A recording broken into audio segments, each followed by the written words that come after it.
where we begin tonight with a trip to the United Arab Emirates. A small nation on the Persian Gulf, the UAE is in many ways a rare Arab beacon of Western values. It's an American ally with a burgeoning capitalist economy and an increasingly international outlook, as evidenced in sports by the all-star field it annually attracts for golf's Dubai Classic. But for all its 21st century progress, the UAE is also home to a sinister remnant of another time, a time when people were bought, sold, and kept as slaves. As Bernard Goldberg reports, it's all being done in the name of sport. It's a clear morning in the Arabian desert, a good day to go to the races. Camel racing is the national sport here in the United Arab Emirates, the favorite pastime among the fabulously wealthy sultans who run this country. If horse racing is the sport of kings, this is the sport of sheikhs. You can't shoot footage like this anymore in the Emirates. These shots were taken a couple of years ago, before the sheikhs barred outside cameras from the races. And exactly what is it they don't want you to see? Well, take a look at the jockeys. They're not grown men like in American horse racing, but small boys. The smaller the boy, the faster the camel. And they're not locals either, but foreign boys, brought here by smugglers in the human cargo business. Many of these boys have been kidnapped from their homes in Pakistan and Bangladesh. Others simply bought from their desperately poor families for as little as $500, so they can race for the pleasure of the sheikhs, who bet money, cars, even gold on the races. There's a word we've heard for boys like these, a word you don't normally hear in the 21st century. Are these children slaves? Definitely. Definitely, why not? They are getting nothing. And these are the ages to get some education, these are the ages to get some good food, some good health. And they are getting nothing.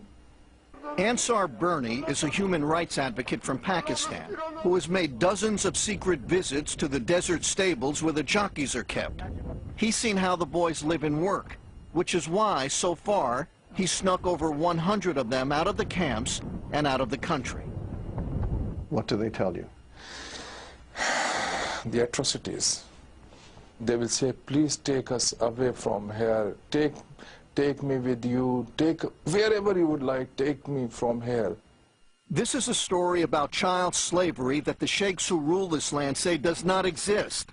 The United Arab Emirates, or UAE, is a small oil-rich kingdom overlooking the Persian Gulf. And on paper, they don't have child camel jockeys here anymore. In 1993, under pressure from the West, the sheikhs banned the use of jockeys under 15 years old and 100 pounds, a ban they reinforced in 2002. But that's only on paper. When we began investigating this story a few months after the latest ban, an early morning trip to the races revealed young boys everywhere.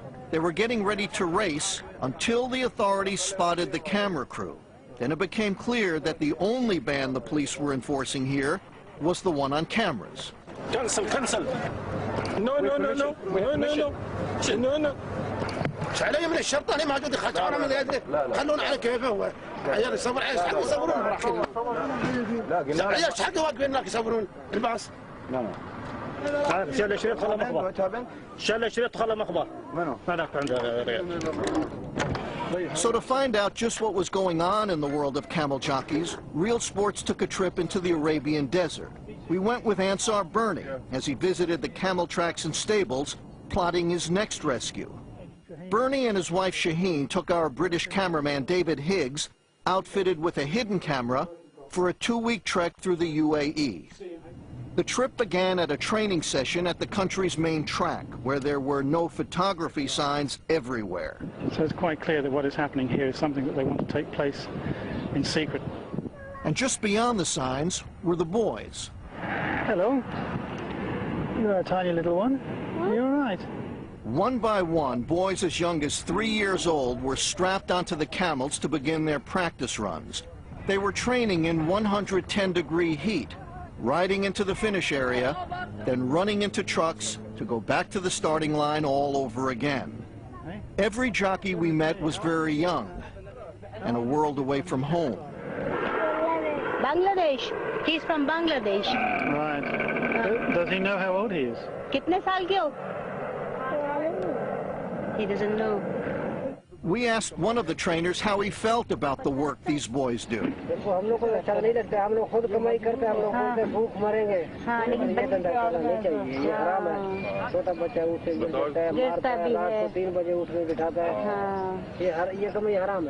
But for these boys, the only thing tougher than a day at the track is a day at home. Just down the road from the palaces of the sheikhs are the desert camps where the boys are kept. These camps are quite a bit more like a prison camp than a place for children. The camps often have no furniture and no electricity, but they do have plenty of barbed wire, just in case the boys get any ideas. And behind the locked gates, you can see them doing every kind of dirty work. So he's clearing up the camel dung.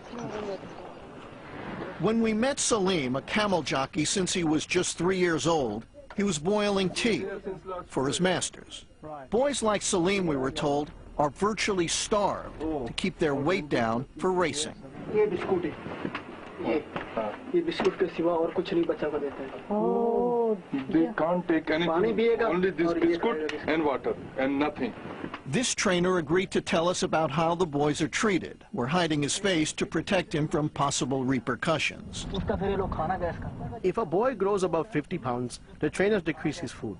And if he's already not eating, they make him work to lose weight. As for shelter,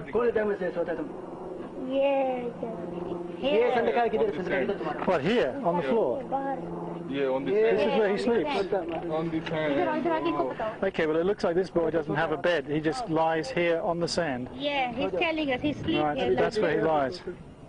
So if they eat well, if they sleep well, They will gain weight. and that's the worst thing that could happen. They can't gain weight. as bad as it is for some boys, it's even worse for others. Saddam told us his father, back in Bangladesh, had sold him to the camel camps, not for money to feed the family, but for liquor. Now, he's got new problems. Can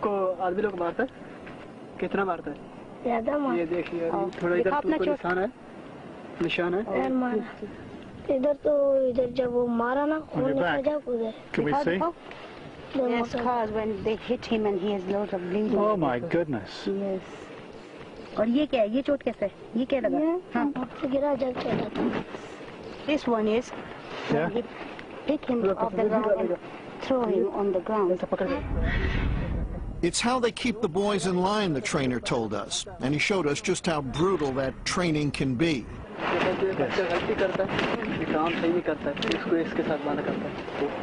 Oh my God, whenever they're not happy with a child or he makes a mistake, they would tie him with... Tie him to the chains. And after he's chained up, the boy is hit, sometimes with his own camel whip. We asked the trainers at this camp if all the boys get this treatment.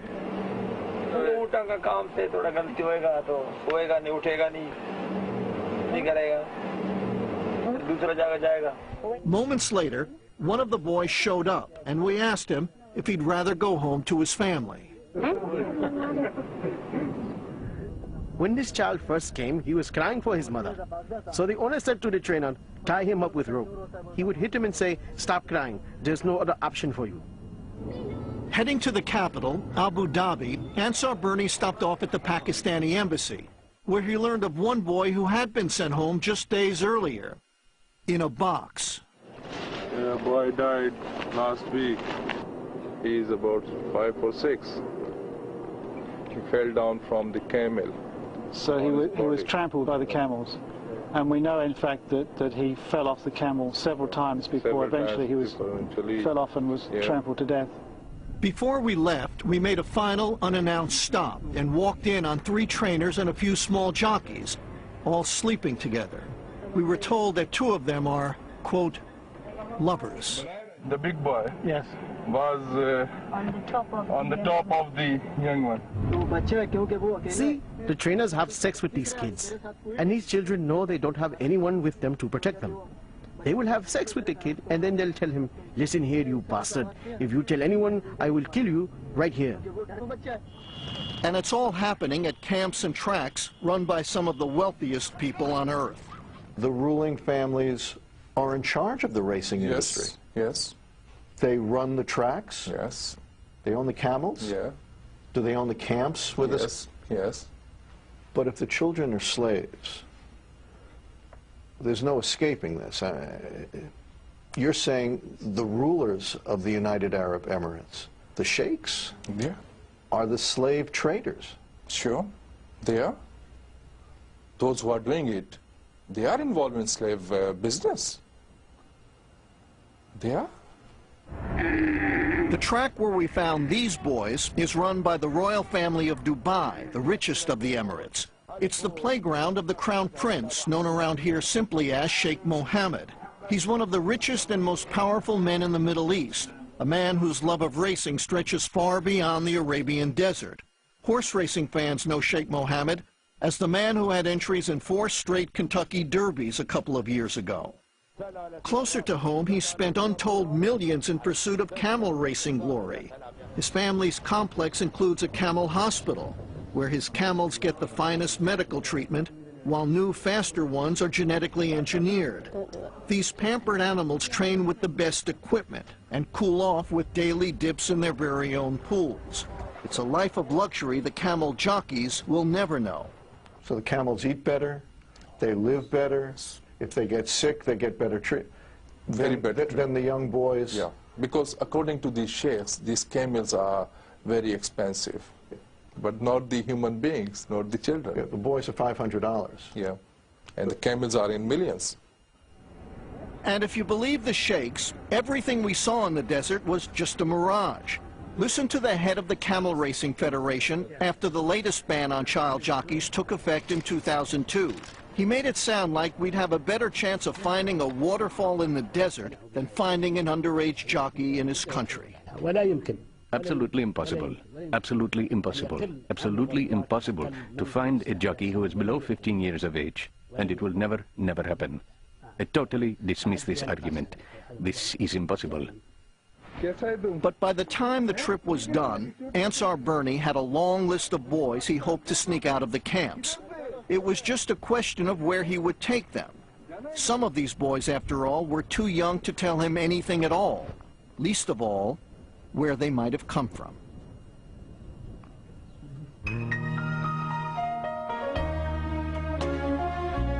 Bernie, UAE officials wouldn't speak with you, but I understand they sent you a letter?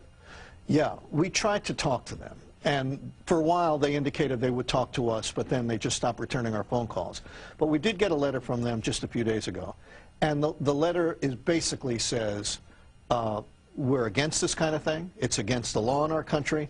And do you remember the scene in Casablanca where the policeman says, gambling? I'm shocked. Well, this is basically the Casablanca defense, that they're shocked that this is happening in their country, and they are adamantly, they say, against it. That age ban of 2002, was it ever really in effect, or was it always just a guise? It was always on paper.